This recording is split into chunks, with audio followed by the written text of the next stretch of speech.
and welcome to my studio. Today we're going to be working on the QuikWood Lizard. A lot of you have been asking for this video, and I promised after I got done teaching the class that I would show you how to do the lizard on the gourd. And I had a lot of students who would take the class just to learn how to do the lizard, and the lizard was 5 minutes worth of the class, and I always felt bad. So we're going to make this fun and wonderful, whimsical lizard for you today. First of all, I got the lizard mold from amstamps.com, and I'll make sure that I post that information again at the end of the video for you as well. And these are one of my favorite molds. They're really, really pliable, which I really, really like. Also, they're not very deep, so they take up very little clay, which works really well. So I really like that a lot, and that's what we're going to be working with. Now, the feet are really shallow, and so we've got to make sure we've got them nice and in there, so just be aware of that. But we're going to be using, for our clay today, we're going to be using QuikWood. And QuikWood is actually a wood putty for repair, but we're going to treat it just like clay. And I really like it because it gives you 20 minutes workable time. It's rock hard in an hour. So when I'm teaching a class, I put it on, it dries, and we can continue going. So that's why I like to use it. I'm one of those person that wants to hurry up and get done with something. So, and I do a lot of classes. I have a lot of videos with the QuikWood. So check on my YouTube site for a bunch of more fun projects using the QuikWood. When I actually first started doing the lizard, I did it with the QuikCopper, which actually has real particles of copper in it, and it looks like copper. But the copper only has about 5 minutes workable time. You can do that once you learn the technique and are comfortable with it. I just found out my students, for the first time they're doing it, to get a little bit more comfortable, like the QuikWood, and we can make it end up looking just as good, if not better, with the QuikWood.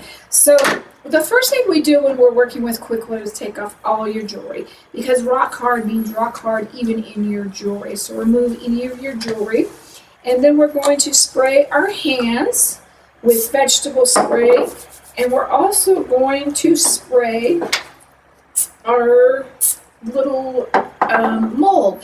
And I'm taking my fingers and I'm getting him down in all of the little crevices and everything really good, and then I'm going to wipe off the vegetable spray on the top, so there's no vegetable spray on the top. It's just down where the lizard is. And I do this after I've completed a design, before I varnish, just so you kind of have an idea at what point in time I do that. Okay, so we're going to take our scissors, and if you want to wipe them a little bit with your vegetable hands, oil hands, that's fine. And it doesn't take much of the QuikWood, and I removed the little end. We're going to cut about that amount off. It's better to have a little bit than too much. We're going to push that part back, and we're going to put our lid back on. Now, the QuikWood is 2 parts epoxy, and you can see the inside part. So you have both pieces right there, so they're equally measured out for you. When you're working with a piece this little, especially, remember to remove the plastic. I can't tell you how many people I had done their lizard, had it all the way on, and were asking me what was wrong with their lizard, and I would go and pull the plastic out. Now, to activate it, we simply knead it together. Now, QuikWood has a shelf life of 2 years, but if you notice that it's a little bit chalky, dip your hands in water and then come back and just work that into the QuikWood, and that's more than enough water just to kind of smooth out the texture. If you don't knead it really well, you will notice that it will not set up. So it's real important to have it set up, and you can feel it start to turn a little warm.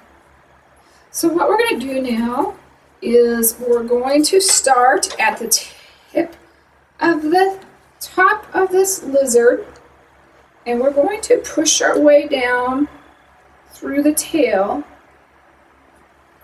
Now, what we do is I'm really going to manhandle this, if you notice, and we have way too much. I could have done about half of that for that lizard. Isn't that incredible that we had that much left over? But if you see me, I push my hand up and I slide across the top of that mold and pick up anything above the top. And we're going to make sure that we have it in all of his little legs. Come back and make sure that those are all filled in. And see right here, it's above that. And see how I just really slide that. Don't be scared of it. And like I said, I really just kind of get in here and really, really work that. I get people with big globs and they're afraid of it. So don't put so much in that you have all of this sitting on top. See, it should be completely off the top when you are done.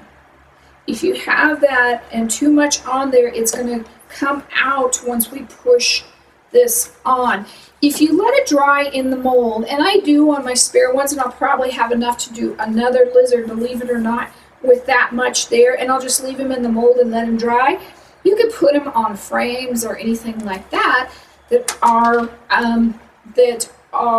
hard and straight to be real cute on a frame.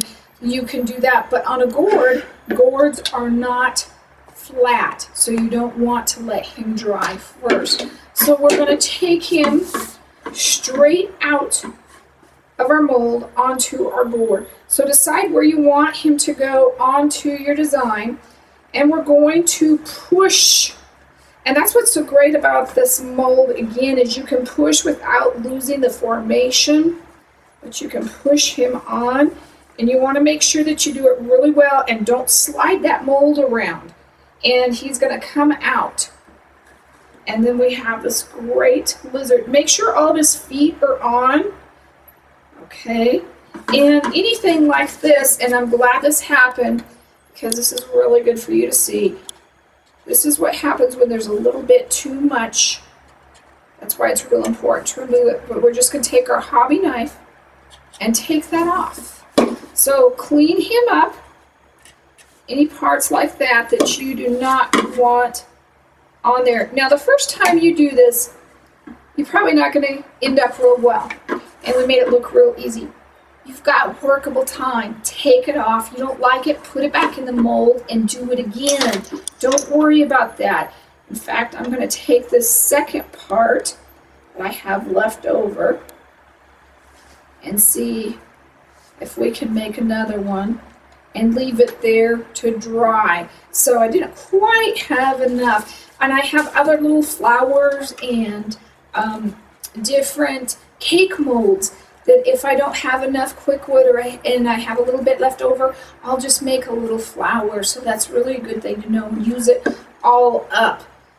So we've got this guy on. Another thing is if you were going to put this on and you'd already varnished or you were worried about him staying on the way, I do not glue him, but if you had varnish on this, you may want to put just a tiny bit, maybe right down the center of E6000 on him, and then that way he won't come off at all. But that's one of the most asked questions is people always think I glue these, and I do not glue my lizards on. They're just simply the QuikWood and what it sticks to. So now we're going to take our embossing powders or powdered pigment, and you can find these at Michael's or any of your hobby stores. Go get your 40% coupon. If you're not finding the variety you want, check with Blue Whale's Art as well as Bob and Sherry Briscoe. They have a line as well. So a Giraffe's Laugh. So there's a lot of different places that you can find that. And a little bit goes a long ways. Now on my original one, I started out with copper. So I'm going to go ahead and make this guy a copper color. And I like to use mop brushes, but old brushes work just as well. And we're applying the color on. But see how much embossing powder this is picked up. We don't want to go straight to the gourd. It'll just all fall off. So we're going to pounce it off in the lid and see how much extra was there. So we're going to come in and we're going to color our lizard. Now, I'm not going to color him all the way on the sides. I'm actually going to come in with my second color and do green around the edges.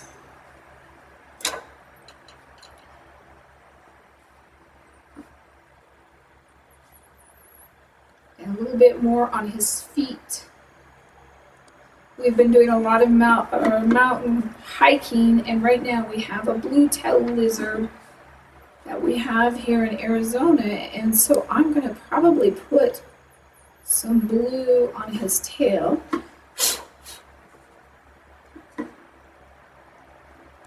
But you see how he's starting to take shape.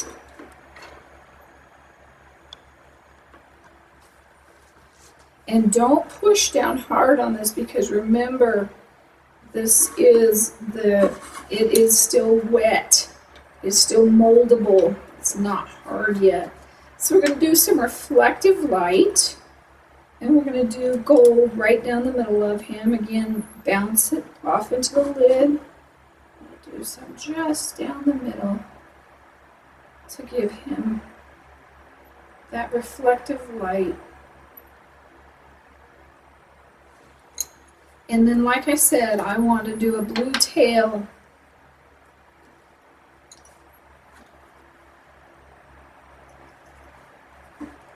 So ours have just blue on the ends of them.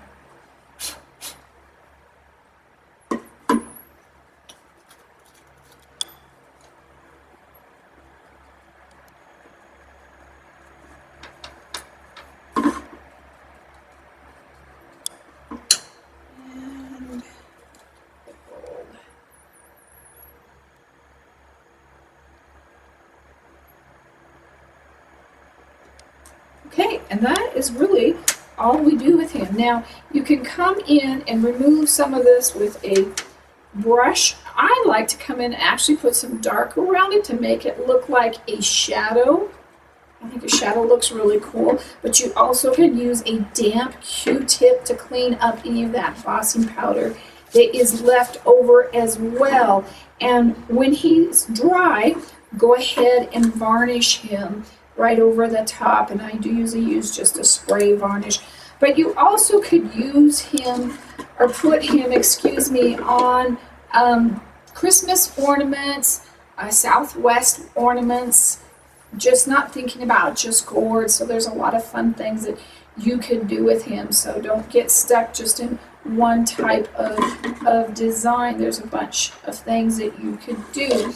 So that is it for our little QuikWood Lizard. He really is simple and easy, and we will make sure that we have the information for the mold.